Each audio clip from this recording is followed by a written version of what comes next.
Hai guys, selamat datang di Rizky Channel. Jangan lupa tekan subscribe dan loncengnya ya. Dan juga jangan lupa like, comment, and share. Terima kasih.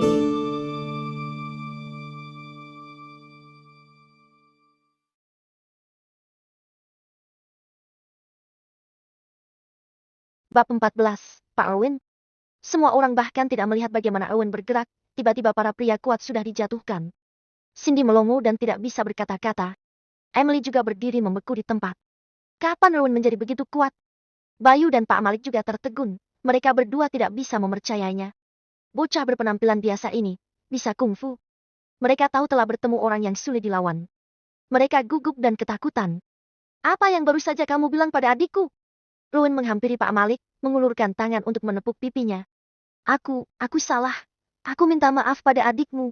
Bagaimana? Pak Malik tahu orang di depannya ini tidak mudah untuk dimainkan. Jadi, dia dengan cepat mengakui kesalahan dan berkata kepada Emily. Adik kecil, maafkan aku. Mengakui kesalahanmu saja tidak cukup. Aku ingin salah satu tanganmu. Ucap Owen dengan mudah. Raut wajah Pak Malik berubah. Malik tidak menyangka dia sudah meminta maaf secara sukarela. Owen masih menolak untuk melepaskannya. Jadi, dia segera melempar pandangan meminta pertolongan kepada Bayu. Bayu berkata dengan wajah suram. Bukankah kamu bertindak terlalu jauh? Pak Malik sudah meminta maaf, lupakan saja dengan hal ini. Masih ada orang hebat di belakangku yang tidak bisa kamu singgung. Orang hebat. Owen tertawa sambil berkata. Baik, terus panggil orangmu. Hari ini, aku mau tangan Malik. Tunggu saja. Bayu segera menelpon. Kak Diki, seseorang membuat masalah di tempatku. Aku ingin kamu datang dan menanganinya. Setelah menutup telepon, Bayu menunjukkan sarkasme dan berkata kepada Owen. Nak, kamu memintaku menelpon orang, ini pasti akan menjadi hal yang paling disesali dalam hidupmu.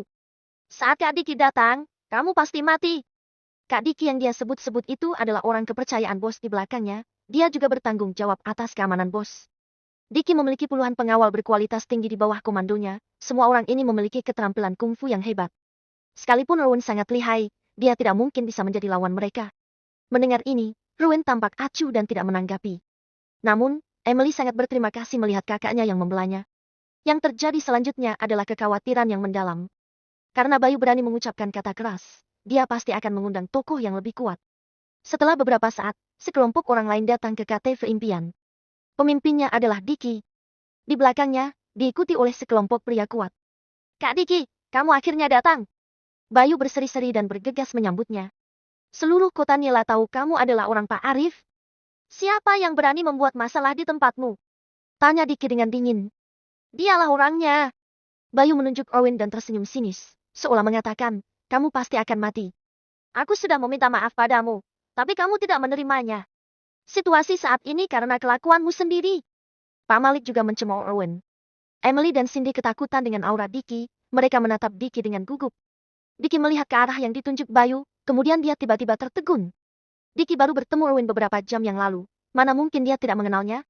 Diki tidak menyangka pembuat onar itu adalah Owen. Belak! Diki menampar wajah Bayu dan memakinya. Dasar sampah, kamu sudah membuat masalah besar. Kak Diki, kenapa kamu memukulku? Apa kesalahanku? Bayu tertegun. Diki tidak punya waktu untuk menjelaskan.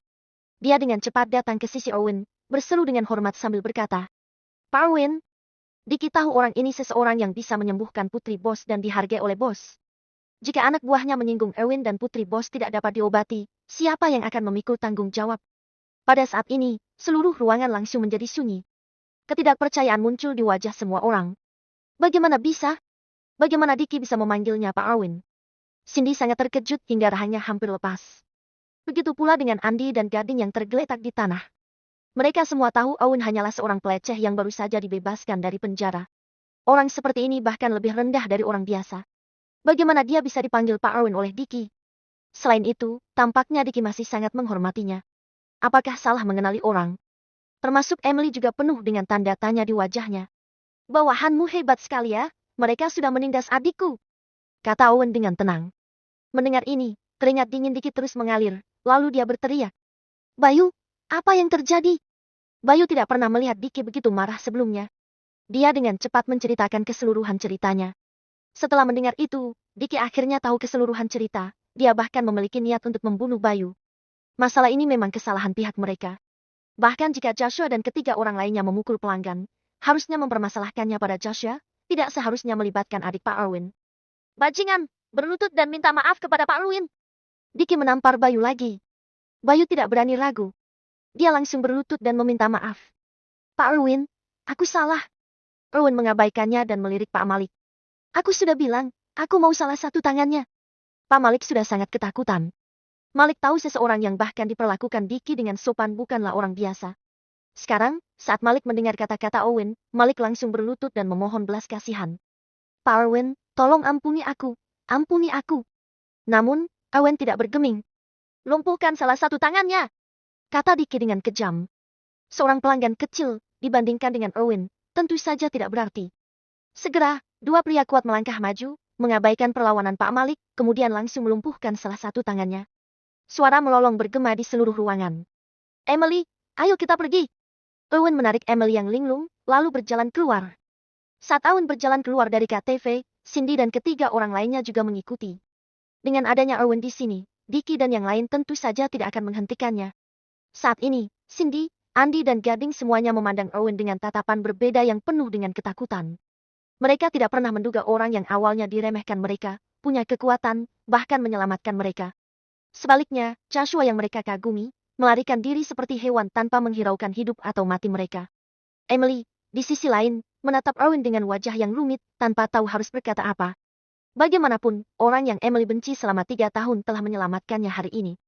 Setelah beberapa lama, Emily berpura-pura acuh tidak acuh dan berkata, "Jangan mengira aku akan memaafkanmu hanya karena kamu menyelamatkanku.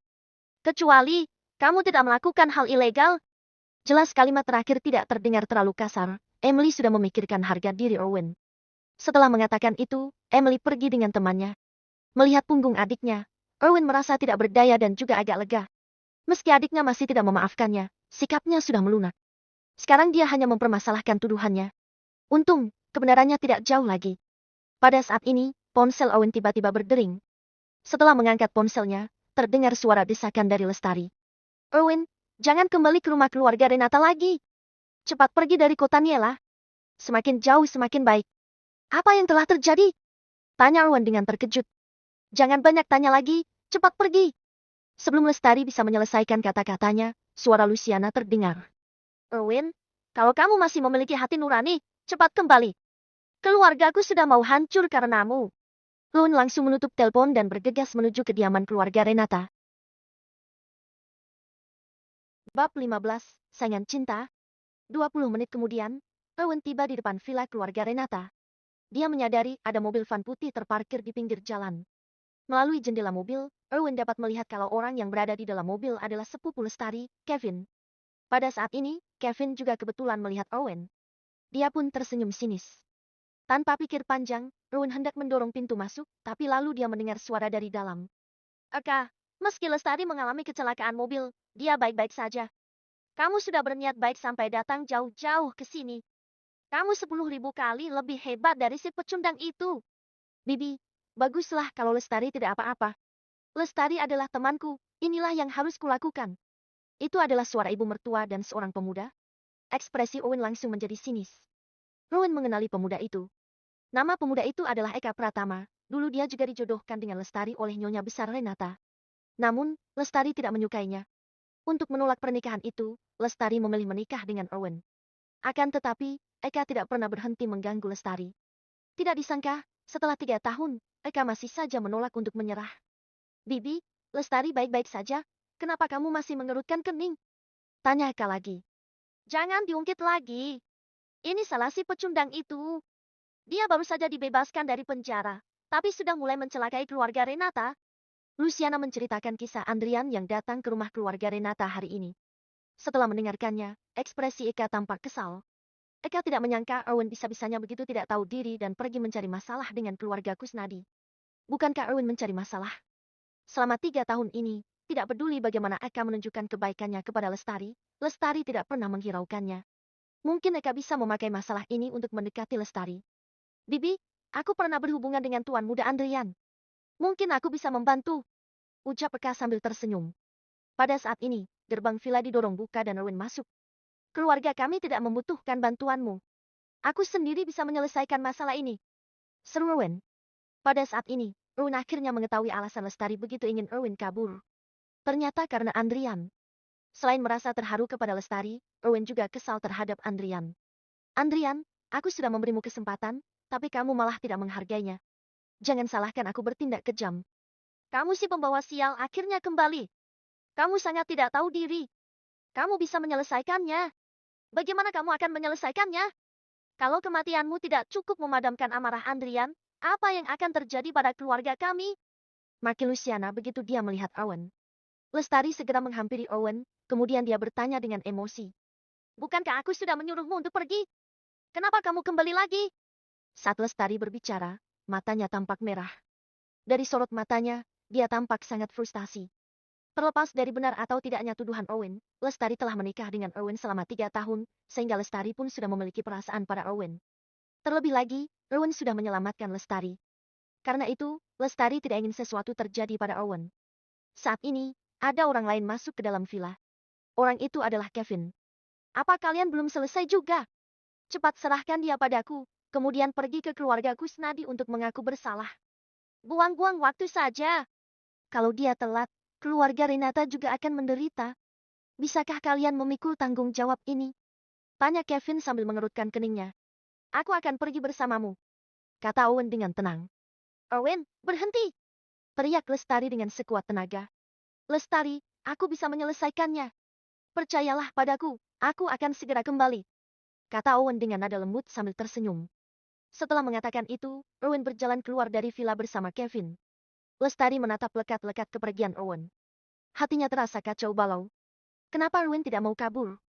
Apakah Owen merasa dirinya sangat kuat dan bisa menyelesaikan masalah ini? Lestari juga tahu Owen tidak ingin mempersulit mereka, jadi Owen pergi menemui Andrian. Mungkin Owen tidak akan kembali lagi. Lestari ingin menghentikan Owen, tapi dia tidak berdaya. Si pecundang itu benar-benar mengira dia sangat hebat. Luciana menunjukkan ekspresi jijik. Lalu, dia tersenyum dan menatap Eka. Eka, kamu sungguh bisa membantu. Nyawa Wen tidak penting, asalkan masalah ini tidak melibatkan keluarga Renata saja. Bibi, kamu juga tahu kalau keluarga Kusnadi jauh lebih kuat daripada keluarga kami. Masalah ini sulit ditangani, tapi bukan berarti tidak mungkin. Pasti ada harga yang harus dibayar. Tapi untuk Lestari, aku bersedia membayar tidak peduli seberapa besar harganya. Kata Eka dengan nada tegas. Eka, terima kasih banyak. Senyuman Luciana menjadi makin lebar dan dia sangat terharu. Bibi tahu kamu menyukai Lestari. Selama masalah ini bisa diselesaikan, Bibi pasti akan menyuruh Lestari menceraikan si pecundang itu. Kamu dan Lestari adalah pasangan serasi. Saat mendengar itu, Eka pun merasa senang, tapi dia tetap berkata dengan tenang. Bibi, jangan berkata begitu. Aku bukan membantu Lestari karena aku ada niat lain. Ini hanya karena aku adalah teman Lestari. Eka tahu Lestari membenci hal ini. Kalau Eka bersikap terlalu agresif, dia yang akan celaka. Oleh karena itu, Eka harus berpura-pura kalau dia tidak menginginkan imbalan apapun untuk meruntuhkan pertahanan Lestari.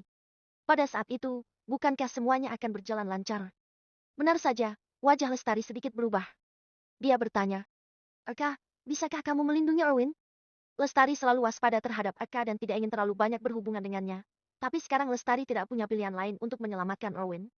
Lestari benar-benar berinisiatif meminta bantuan Eka. Itu berarti Eka ada harapan.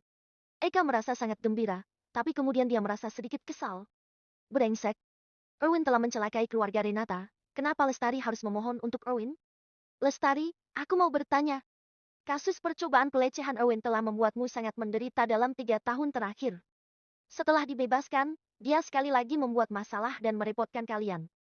Kenapa kamu masih membantunya? Tanya Kak dengan curiga. Karena Erwin telah menyelamatkanku dari kecelakaan mobil kali ini. Jawab Lestari. Ternyata si pecundang itu berani juga. Eka terkejut, lalu dia segera berkata. Lestari, karena kamu ingin menyelamatkannya, maka aku pasti mendukungmu. Aku akan membantumu. Aku akan pergi berbicara dengan keluarga Kusnadi sekarang. Aku pasti akan meminta keluarga Kusnadi memaafkan keluarga Renata dan membawa Owen kembali kepadamu tanpa terluka. Setelah mengatakan itu, Eka buru-buru berbalik lalu berjalan keluar. Hanya saja, begitu Eka berbalik, dia menyeringai. Untuk apa dia berkorban untuk Erwin si pecundang itu? Eka hanya berakting di depan keluarga Renata. Pada saat itu, Erwin pasti akan mati. Ini adalah akhir yang paling Eka inginkan. Meski Eka tidak berhasil, dia telah membuat keluarga Renata bersyukur padanya. Di villa keluarga Kusnadi, sebuah mobil van berhenti di depan villa. Kevin dan Owen melangkah keluar dari mobil. Aku telah membawa Owen kemari untuk meminta maaf pada Tuan Muda Andrian, kata Kevin dengan hormat kepada kedua pengawal villa. Mereka melirik Kevin dan Owen dengan tajam. Kemudian, mereka menunjuk Owen dan berkata, dia akan masuk bersama kami, sedangkan orang tidak penting tidak diizinkan masuk. Owen melihat ke dalam villa, sorot matanya tampak menyeramkan. Kemudian, dia berjalan masuk. Ayo. Kedua pengawal itu mendengus. Kamu tidak perlu terburu-buru untuk mati. Bab 16, ayah dan anak keluarga Kusnadi yang sombong. Melihat punggung Owen saat dia masuk, Kevin terus tertawa dingin. Si pembawa sial. Jika mau bertingkah, jangan libatkan keluarga Renata. Semoga dengan mengantar Owen ke sini, dapat menenangkan kemarahan Andrian. Selanjutnya, Kevin masuk ke dalam mobil dan memarkirkannya di sudut untuk menunggu. Menurutnya, Owen pasti akan dibuang seperti anjing mati nantinya. Bahkan jika Owen tidak mati, dia juga pasti sudah sekarat. Keluarga Renata masih menunggu kabar di rumah keluarga Renata. Kevin ingin secepatnya mengirim kabar itu kembali. Aula villa. Andrian menyilangkan kakinya dengan nyaman di sofa dan memegang gelas anggur merah di tangan kanannya. Di belakangnya berdiri seorang pria paruh baya. Dia orang kepercayaan Andrian, Radit. Tuan Muda, apa kamu yakin kalau keluarga Renata akan mengantar Owen ke sini? Tanya Radit sembari melihat arlojinya. Keluarga Renata hanyalah keluarga kecil. Mereka tidak punya nyali untuk tidak mematuhiku. Bahkan jika perlu diikat, mereka juga akan mengantar dia kepadaku. Beraninya seorang sampah menggangguku. Benar-benar sudah bosan hidup. Akan ku beritahu dia apa yang akan terjadi jika menyinggungku. Senyuman sinis muncul di sudut mulut Andrian. Tuan Muda, Owen sudah tiba. Ucap seorang pria dengan hormat. Bawa masuk, kata Andrian dengan tenang. Tidak lama kemudian, Owen dibawa ke aula villa. Owen tampak acuh tidak acuh dan menatap Andrian dengan tenang. Andrian menatapnya jijik dengan sikap arogan. Biar aku tebak, kamu seharusnya sangat marah sekarang, kan? Membenciku tidak memenuhi janjiku. Membenciku menekan keluarga Renata untuk menyerahkanmu. Membenciku menipumu sehingga kamu sampai di ambangmu. Tapi apa dah? Kamu terlalu lemah. Nasib orang lemah adalah ditindas oleh yang kuat, kata Andrian sambil menyesap anggur merah. Dia merasa telah melihat melalui benak Owen. Apakah kau marah? Owen menggelengkan kepalanya. Senyum Andrian membeku dan dia terkejut dalam hati. Kamu tidak marah. Sebuah sampah tidak layak membuatku marah, ucap Owen dengan tenang. Masih pandai bertingkah. Wajah Andrian langsung masam. Kudengar kamu melukai lebih dari puluhan karyawan perusahaanku. Kamu pikir kamu cukup hebat, kan? Semuanya masuk. Begitu kata itu dikatakan, suara langkah kaki yang terburu-buru terdengar. Sebanyak 50 atau 60 pria kuat berdatangan dan mengepung Owen, menempati seluruh aula. Dengan tongkat besi di tangan mereka, gaya mereka sangat keras. Kamu bisa bertarung, kan? Bukankah kamu percaya diri? Aku mengerahkan semua elit keluarga Kusnadi untukmu. Aku ingin melihat apakah kamu masih bisa mengalahkan mereka. Hari ini, aku akan mengajarimu sebuah akal, siapa yang hebat, maka omongannya yang akan didengar. Andrian berdiri depan Owen untuk menampar wajahnya. Menurutnya, Owen bisa melawan 10 orang, belum tentu bisa melawan 50 atau 60 orang. Andrian hanya ingin mempermalukannya terlebih dahulu. Bam! Hanya saja sebelum tangannya menyentuh Owen, Owen sudah melakukan gerakan kilat dan menjatuhkannya ke lantai dalam satu pukulan. Kamu benar, siapa yang hebat, omongannya yang akan didengar, kata Owen dengan tenang. Andrian kesakitan dan sudah sangat emosi sampai berteriak. Bunuh dia! Semua pria kuat segera mengayunkan tongkat besi mereka ke Owen. Owen sama sekali tidak takut. Dia menendang orang yang paling dekat dengannya dan menghempaskannya. Tongkat besi dari beberapa pria kuat langsung sampai di kepala Owen, ada senyum kejam di wajah mereka. Akan tetapi, Owen segera melontarkan beberapa pukulan seperti kilat, dia mengirim beberapa orang terbang setinggi beberapa meter, dan jatuh ke tanah. Kemudian, Owen bergerak bolak-balik di antara kerumunan seperti naga. Dia sangat gesit, membuat semua orang tidak bisa bereaksi sama sekali, hanya merasakan hembusan angin berlalu. Setiap kali Owen meninju, satu orang akan dikalahkan. Dalam waktu kurang dari 1 menit, semua pria kuat sudah tergeletak di tanah. Melihat pemandangan ini, Andrian membeku. Mana mungkin? Bagaimana Owen bisa begitu kuat? Andrian menelan seteguk air liur tanpa sadar dengan tatapan tidak percaya di matanya. Andrian mengira kemampuan Owen menjatuhkan lebih dari puluhan pegawai sudah menjadi batasnya. Jadi, untuk menekan Owen, dia mengerahkan semua elit dari keluarga Kusnadi. Namun, tidak menyangka barisan seperti itu akan benar-benar dikalahkan oleh Owen dalam waktu sesingkat itu. Termasuk bawahannya Radit, dia berdiri tertegun tanpa berani bergerak. Blak! Owen melangkah ke depan Andrian dan menamparnya. Katakan padaku, apakah omonganku sudah didengar sekarang? Andrian langsung terpental, wajahnya memerah karena malu dan marah. Baru saja, Andrian mengatakan ini kepada Owen, tapi tidak disangka akan dipertanyakan kembali. Jangan berpuas diri, biarkan aku menelpon seseorang kalau kamu hebat. Teriak Andrian tidak senang atas kekalahannya. Panggil saja, aku akan menunggunya. Jawab Owen dengan tenang. Jika ingin membuat pihak lain patuh, kamu harus menunjukkan kekuatan kekuasaan yang kuat. Jika mau menundukkan mereka, harus buat mereka ketakutan. Andrian sangat terkejut. Dia tidak menyangka Owen menyetujuinya. Dia segera mengeluarkan ponsel dan menekan nomor ayahnya. 2 menit kemudian, dia menutup telepon dan merasa percaya diri kembali, dengan senyuman sinis di wajahnya. Bocah, tunggu saja, saat ayahku datang, aku akan membiarkanmu tahu betapa hebatnya keluargaku. Blak! Owen menamparnya lagi. Apa maksud betapa hebatnya keluargamu? Kamu! Andrian memegang pipinya yang sudah bengkak seperti kepala babi. Dia sangat marah, tapi tidak berani menjawabnya. Dia hanya bisa mendengus dingin di dalam hatinya dan berkata diam-diam, saat ayahku membawa seseorang ke sini, aku akan melihat apakah kamu masih berani begitu sombong. Sebelum orangmu datang, kamu berlutut untuk menunggunya. Owen menendangnya hingga dia berlutut di tanah, sedangkan dia duduk santai di sofa dan menunggu. 20 menit kemudian, suara rem terdengar di luar villa keluarga Kusnadi, tidak lama kemudian seorang pria parubaya masuk ke dalam villa. Ayah Andrian, Amir Kusnadi. Di belakangnya, ada juga beberapa pria parubaya dengan aura yang gagah. Ada cahaya haus darah melintas di mata semua orang. Melihat putranya telah dipukuli menjadi kepala babi dan masih berlutut di tanah, wajah Amir sangatlah jengkel. Ayah, akhirnya kamu datang, kamu harus membalas dendam untukku. Andrian memiliki kepercayaan diri lagi. Dia dengan cepat bangkit dan bergegas ke belakang Amir. Andrian tahu 4 orang yang mengikuti ayahnya, semuanya adalah mantan tentara. Mereka semua adalah pembunuh sadis di medan perang, mereka seorang bisa melawan ratusan lawan. Tidak peduli seberapa kuat Owen, bisakah dia lebih kuat dari mereka? Tidak ada yang berani menggertak anakku seperti ini. Andrian, jangan khawatir, dengan aku di sini. Dia hari ini tidak akan pernah keluar dari sini hidup-hidup. Mata Amir penuh dengan niat membunuh. Dia melambaikan tangannya pada keempat pria itu. Tangkap dia, aku ingin Andrian sendiri yang menyiksanya sampai mati.